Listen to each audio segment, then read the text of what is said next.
Alrighty folks, next little tool. This is something called a Coregeous ball. Now really what this is a Pilates ball. This is just the name brand yoga tune-up version of it. This is a soft, burst resistant, squishy, but grippy ball. So the material is grippy, it will grab your skin, and that's a very important feature. But basically you can think of this as just being a super soft, large massage therapy ball. You can use it anywhere in your body. So if massage therapy balls are like way too firm for you, like your body is so sensitive and so dysfunctional. Sorry if that's offensive, but we need to be real here. If your body's so dysfunctional that the balls are just too hard for you, maybe a foam roller is too hard and it's creating too much pain that you can't relax, this is an amazing alternative. You can typically get a Pilates ball at like your local sporting goods store for like £2-3, $4. And a big feature with this is that you want it to be deflated so that it's extra squishy, so that there's extra give in it, so that you can relax better, so that you can have more benefits from it. Now, as I said, you can use this anywhere. Like it goes into your lower back really well, it goes into your upper back, into your neck. You can use this as a pillow while you're using a foam roller somewhere else. Like maybe you want to massage out your upper back and shoulders, but you don't want your head to be like crooked into the ground like this. You can lay on it like that, or just lay on it and roll your head around. So many things you can do with it. But the big thing, guys, that's actually relevant to this discussion, that sets this apart for anything else, is that you can put it into your belly and give yourself an abdominal massage. So let's just get straight into this. I'm gonna put this ball directly on top of my belly button, and then I'm actually gonna lay down on it. Now, why would I do this? So many different reasons. Number one, it did just light up that I need to pee. Other reason is that it's going to force, lovingly, hopefully, your central nervous system to relax. So what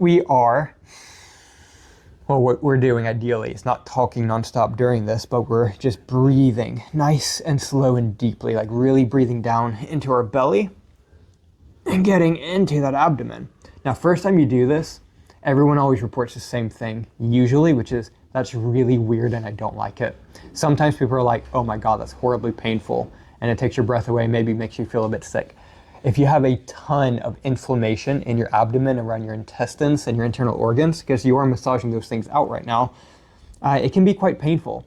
And so you want to make sure that you're really gentle. Notice my position. I can use my knees and hips and elbows to kind of prop myself up. I could do this on the wall if I needed to. You could use like a rolled up pillow or duvet if you needed to, something just really soft that gets in there. And you're creating movement and you're creating breathing. I'm going to give the oversimplified version. Basically, like, you know, you have a stress response. You have a stress or something that terrifies you, freaks you out, and you have a big adrenaline dump. And that produces a whole wide array of sensations and physiological responses so that you can better respond to the stressor, right? Like if you're getting into a fight, you get tunnel vision, you get tunnel hearing, your digestive system shuts down, your immune system shuts down, so that energy can be redirected towards your muscles and your respiration, your heart rate goes up, your blood pressure goes up, your ventilation, your rate of breathing goes up, all that stuff, right?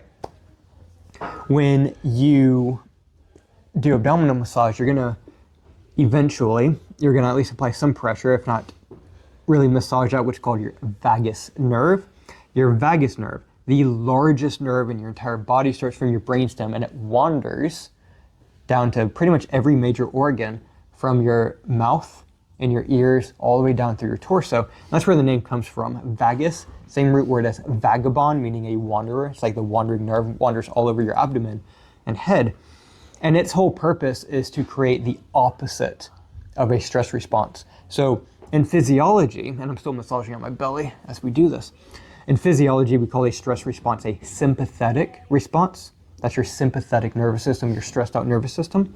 And then you have the parasympathetic nervous system. I'm only saying this to say that stimulating the vagus nerve stimulates your parasympathetic nervous system. So all those responses that you get from adrenaline, this helps to provoke the opposite. So it just helps to force your body to relax. Now, if you're a chronically stressed out person, because this quite literally forces your nervous system to start going towards that side of the spectrum of being relaxed, it can make you freak out. And I've seen people basically be scared of doing this because they tried it once and they were very uncomfortable with actually feeling relaxed. That's a legitimate thing with people who are suffering with trauma. And that's something you want to really be aware of. And so when you make this big, massive change from chronically being so overstimulated and overly stressed all the damn time, that becomes your normal, and coming away from that can feel foreign and can feel threatening. There's a lot to dig into there. But yeah, that's pretty much all you're doing there. If you were doing this, or if you tried this out and it feels absolutely awful, give yourself time, be patient. You do not undo trauma and inflammation immediately, and sometimes you kind of do.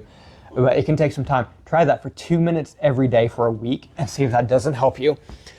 Typically what you might find after you're done with that is that you start to feel kind of drowsy, and it can make you feel sleepy. In fact, I recommend doing this right before bed. Just like 2 to 5 minutes, really deep breathing, close your eyes. And typically you feel like you can breathe so much better because you also massage out your diaphragm, your big breathing muscle that skirts along the inside of your rib cage, and it helps it to move around a lot better. Just like, if I massage out my triceps and biceps, then they can move around a lot better. It's the same thing. So definitely recommend this. Needs to be part of your mobility toolkit yesterday. If you suffer with chronic pain, chronic injuries, athletic injuries, I have got you covered. My name is Ethan Hammond, and I am a strength and rehab specialist. I work with people who want to return to sport and fitness, but feel that they can't because of pain and injuries.